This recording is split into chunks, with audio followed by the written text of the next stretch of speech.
I mean, I know that we've drawn all 3 Turntimbers, but this is showcasing exactly why Turntimber can be awkward at times. Admittedly, if the fail scenario for Turntimber is I draw all 3 of them, that's really not that bad, but, you know. Hello and welcome, guys. Today, we are playing an interesting list. I recently had a discussion with a user from the YouTube channel by the name of Graystag, where we were discussing the merits of playing Turntimber Symbiosis, specifically a list with 3 Turntimber Symbiosis, as an alternative to playing so many untapped green sources, something that I have been doing on the channel for a couple of weeks now. I started out by switching to Scout, and then by maximizing on green sources, playing 14 turn 1 green sources, as is needed according to hypergeometric calculator math, in order to hit the turn 1 green source about 85% of the time. And, of course, naturally, the question came up, well, why am I not playing more copies of Turntimber Symbiosis? I've played as few as 1 copies or even 0 copies in some of the lists in my testing or even on the channel here.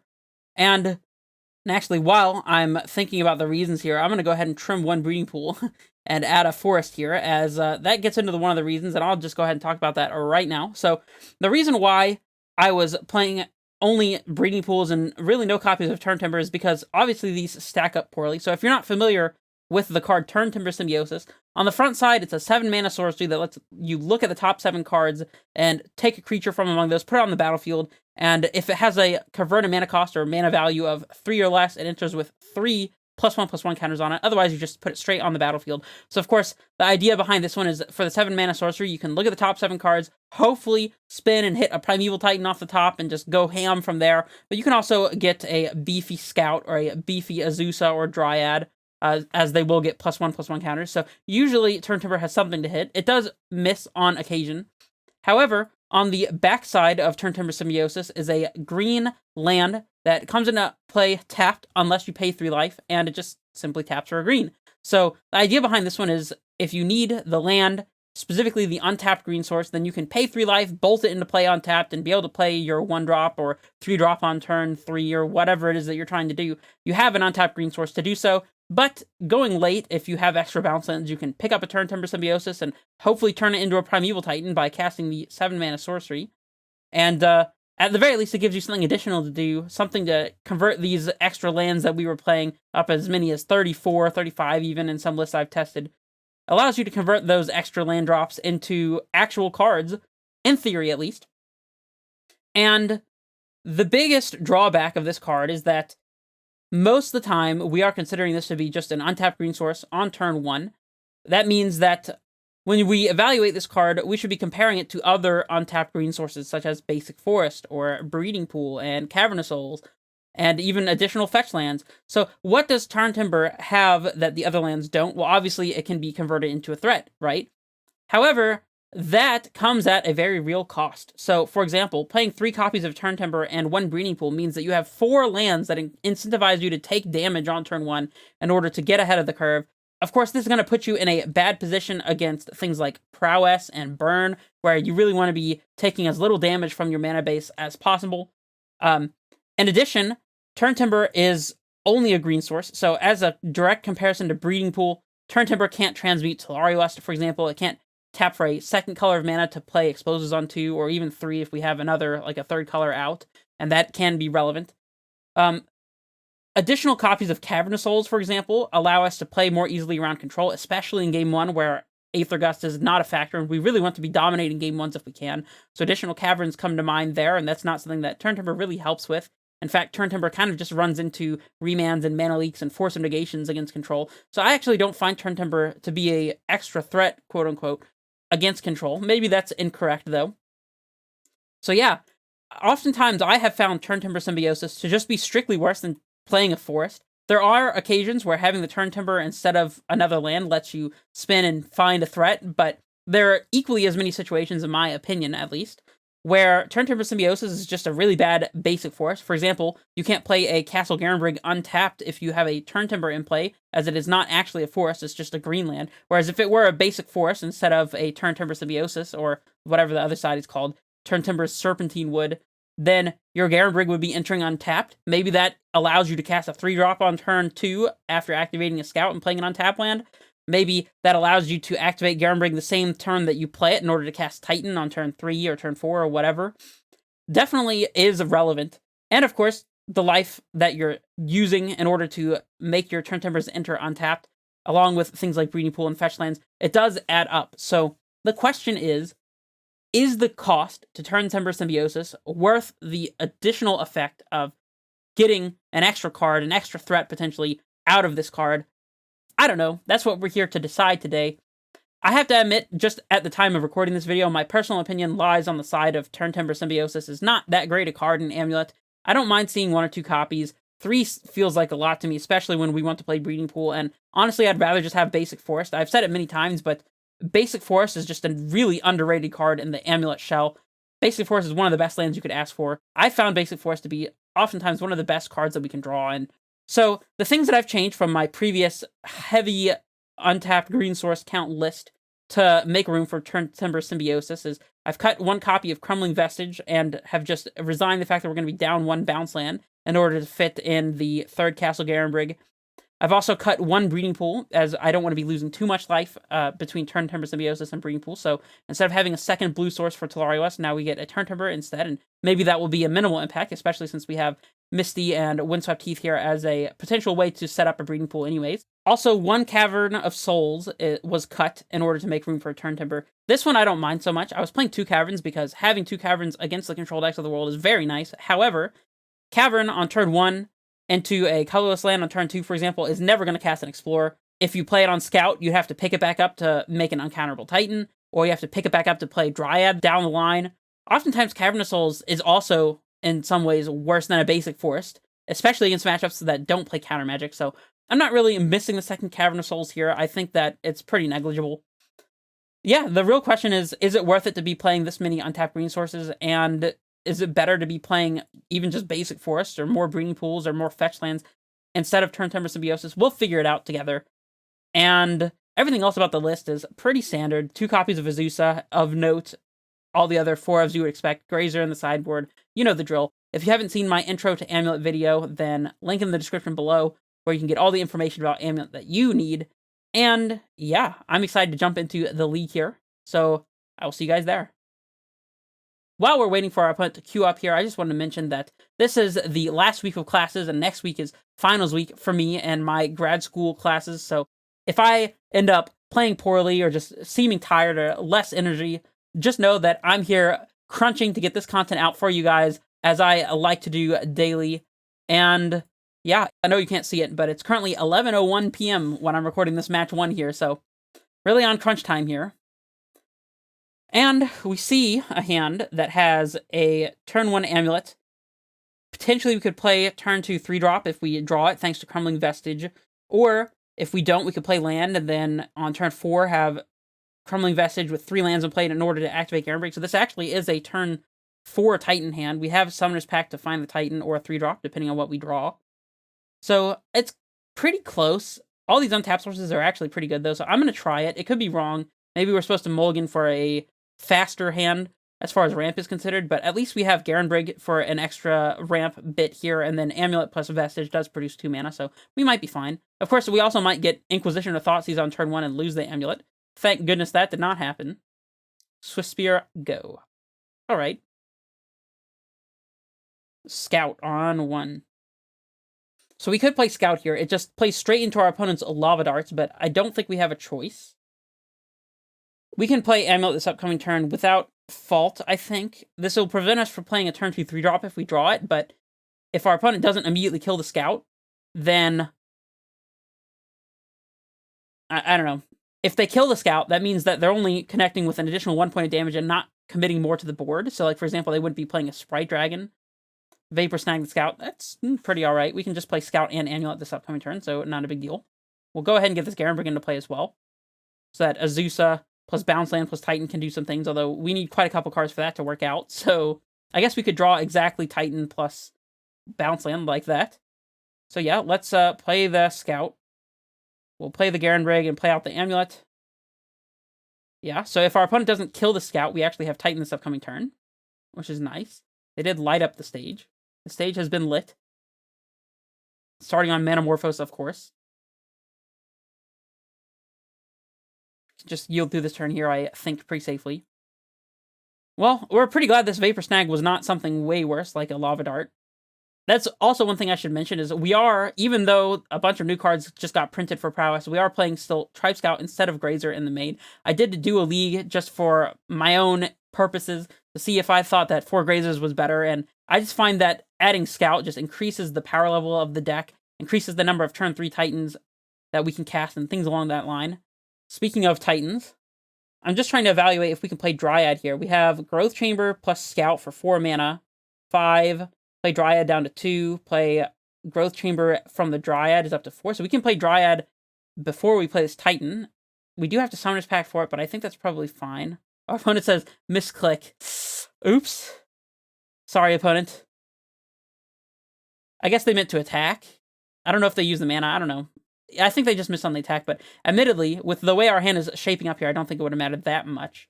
We're going to be able to Valcut away our opponent's creatures after we attack and get Valcut and something else. Maybe even just double Valcut. We'll see. We might be able to just straight up kill our opponent, so we'll have to do that math once we actually get Titan into play.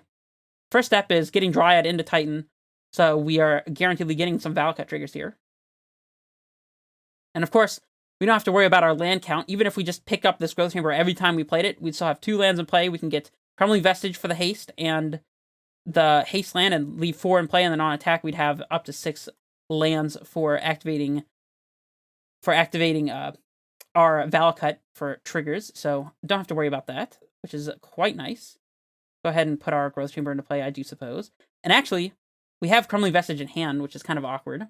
We can play it out here, and then just get Boros Garrison, and that's basically the same thing, so probably will be the plan.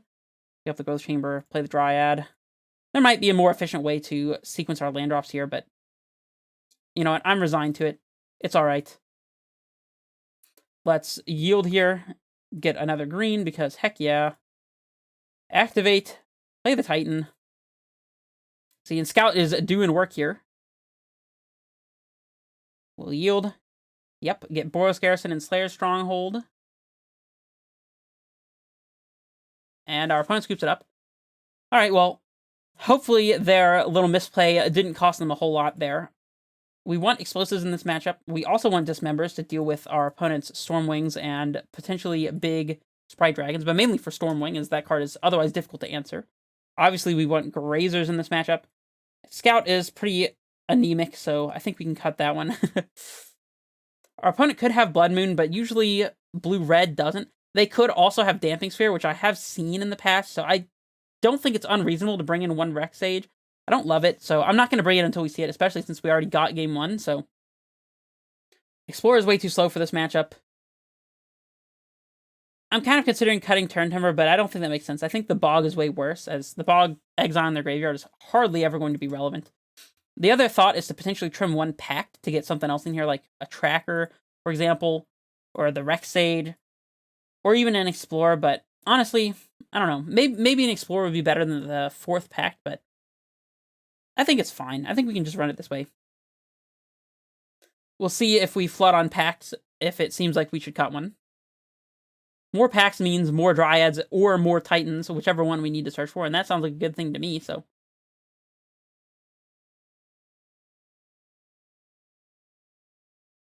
Also, I didn't mention this, but I've actually played against Nawel 10 at least 1 or 2 other times. Enough that I recognize the name as not only an opponent that I faced before, but somebody I've faced against several times, so very interesting to be playing against them once again. If you're watching this, Nawel, and I apologize if I'm butchering your name also, well, hello. And see, this is definitely, I mean, I know that we've drawn all 3 Turntimbers, but this is showcasing exactly why Turntimber can be awkward at times. Is in order to cast this Grazer on 1, we have to bolt in the Turntimber and take 3, which is kind of undoing the life gain that Grazer already gains us anyways. And it's also worth noting that we can't put in a Turntimber into play with Grazer or Scout, because in our hand it's not a land. So, I mean, I still think we're supposed to keep this. It's kind of strange. We might even be able to just win despite the fact that we have all the Turntimbers in the world. But, I mean, this is exactly what I was afraid of. Admittedly, if the fail scenario for Turntimbers, I draw all 3 of them, that's really not that bad, but, you know, get this Growth Chamber into play.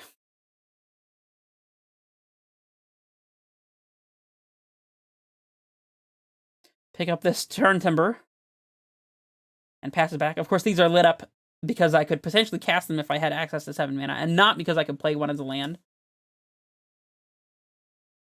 Our opponent has Manamorphose into Stormwing, which we have Dismember ready for. That is why we brought this in, so very nice. I mean, we're going to be taking another 4 damage here, but you got to do what you got to do, I guess.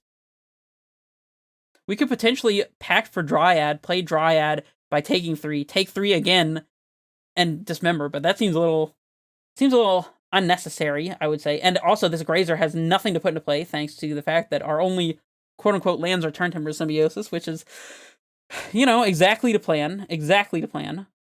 We'll definitely play one of these tapped. I think we want to just go ahead and Dismember and play our sad Grazer with no value. Just to get the blocker in play.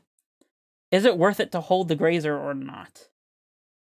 If we draw another land, we can play Turntimber and then Grazer in the second land and still get ramp out of it, and we have one blocker in play, so I'm going to hold on to the Grazer. It could be wrong, but I just don't see a reason to put it out now. I guess if our opponent has double haste creature here, then we're missing out on blocking like a point or 2 of damage, but like, whatever. Hardcast light up the stage is pretty good for us. Amulet is also pretty good for us. We'll play out Amulet, I suppose. Don't think it makes sense to pact for a 3-drop here, as we are potentially just casting Titan very soon, so play out a Turntimber Symbiosis. If we draw a Garenbrig, for example, we have Titan. No, yeah, even if we don't have any force in play, the Amulet untaps the Garenbrig, so Garenbrig cast Titan. Do we want to play the Grazer anyways?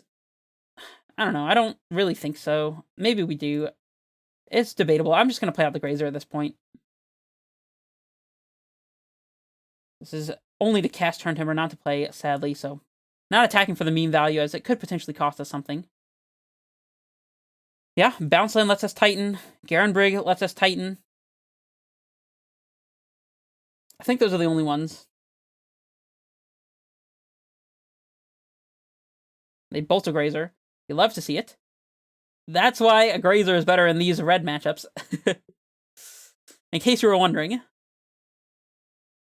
They just traded a Bolt for a 1-mana card that we essentially played for no value, just because it would otherwise absorb more damage than a Lightning Bolt. Our opponent just discarded a card. We basically just upticked Liliana Veil, getting rid of the worst card in our hand, which is a good trade on this board state, I would say. That is not the ability to cast Titan, so I guess we're just playing a Turntimber and hanging tight here. Hopefully we can draw, like, literally any land, so we can cast Titan this upcoming turn. That would be nice. I'd even accept drawing a Boros Garrison here. Garrison is not the prettiest land, but at least it casts Titan, and I think we could still haste our Titan anyways, without even having to copy the Garrison. We could probably float a white, get Valakut, and haste land, and be just fine. That might not be, I mean, I was going to say that might not be the smartest in case our opponent has double Bolt, but we literally have double Titan Summoner's Pact in hand, so, like, I guess we don't need to worry about a whole lot here. Bolt the Grazer. I mean, at least we're not taking the 3 damage. We've gained at least 6 life from our Grazers. And Titan this upcoming turn might be good enough. Second. Oh no! Come on, deck. Any land! That's all we wanted, was any land. Well, now we're probably dead. Play the Amulet, because we've drawn it, and there's no point in not playing it. And yeah, our opponent probably just bolts us and we're dead. Draws with Fiery Islet at the very worst case. If they have nothing in hand, they just draw. Like that. And we're dead. Sweet. I'm not gonna try to get our opponent to misclicking through their attack. They misclicked enough in game 1, according to what they said, so I am one to know when I'm beaten. And what the heck is this sorting? Mana value, that's what I want to see. Yeah, I mean, I don't think I want to change anything. I just run it back. And we will play first, of course. We've got a 2-land hand here. Dismember to interact, Grazer to block, but we need way more than 2 lands, and we don't even have a bounce land or an amulet. I think this is a pretty clear mulligan. And now we have bounce land and amulet, and we can bottom one of these lands, and any Titan draw is good. Unfortunately, we can't play amulet on turn 1, because despite the fact that we're playing at least 13 untapped green sources, plus however many untapped color sources we have. We still have not drawn even a single untapped source, but, you know, that's variance for you. At least we get to play Amulet on turn 2, so I'm not one to complain. I don't know if I'm playing out Castle here. I think probably not, as we can lead on Tolaria West or Valakut. Probably best to keep the Valakut to go along with our Dryad if we don't find anything better to do. That said, our Tolaria West also lets us transmute for Titan, so it might be a little slow, but it's better to go transmuting and get a Titan and play it than to just not play a Titan, I would say. I think it's pretty close. Not sure that we want to bottom the bounce land here either, since we need the green potentially to activate Garenbrig, especially if our Dryad dies. I think it's close, but I'm just going to bottom the Garenbrig, not the Garenbrig, the Valakut here. I have faith in you, Tolaria West. Don't fail me. It's alright. We're just going to draw the Titan off the top anyways. What's actually going to happen here is we're going to top deck Grazer so we can get this Dryad into play on turn 2. And then turn 3, we're going to top deck Titan, and we're going to play it. And that'll be game. Grazer. One time. There's our untapped source. Where were you? Where were you, Ghost Quarter? I don't even want to see your face. Gonna play out Garenbrig here.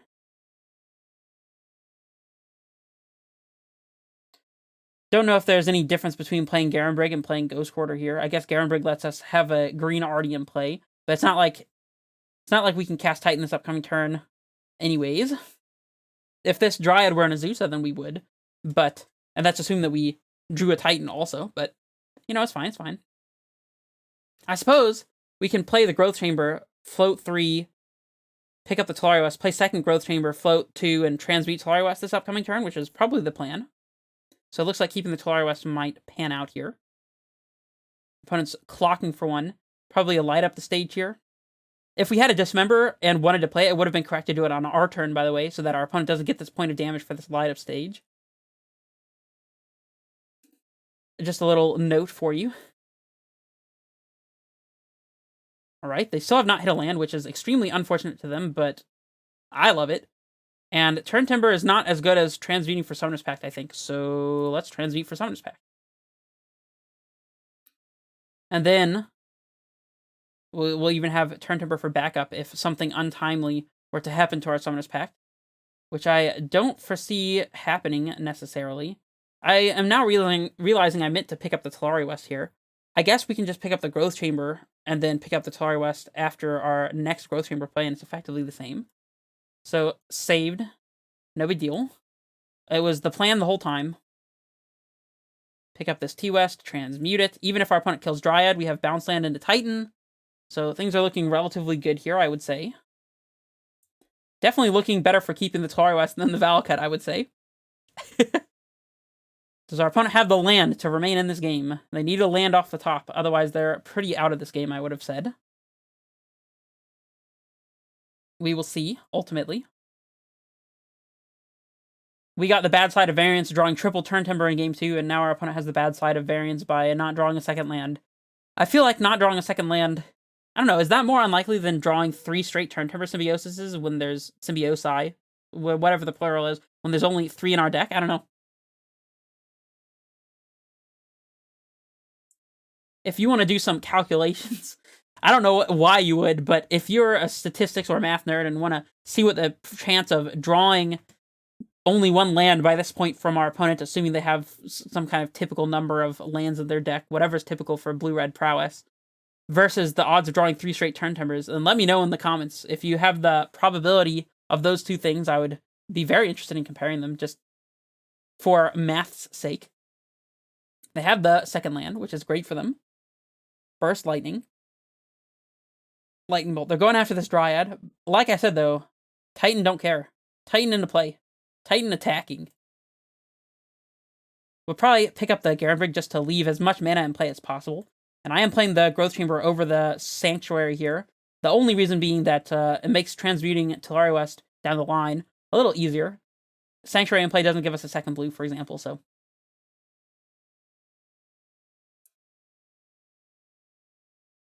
Yeah, I think our opponent is hard-pressed to win this game.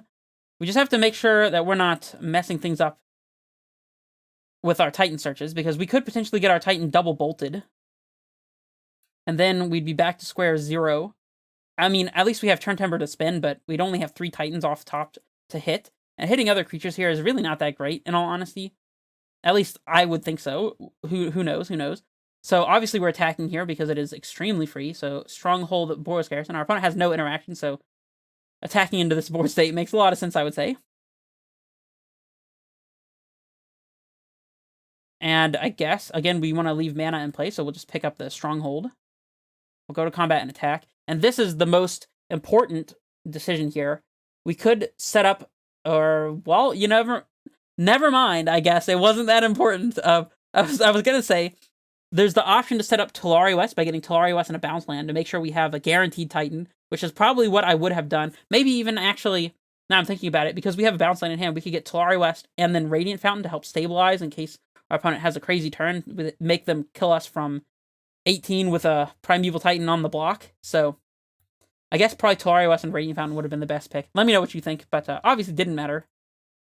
Unfortunate for our opponent that they hit the bad side of variance. I don't know if they're misclicking game 1, whatever it was, will have costed them anything, but regardless, we are currently 1-0. I will see you guys in the next match. Let me know what you think of the list, and this is Redface Menace, signing off.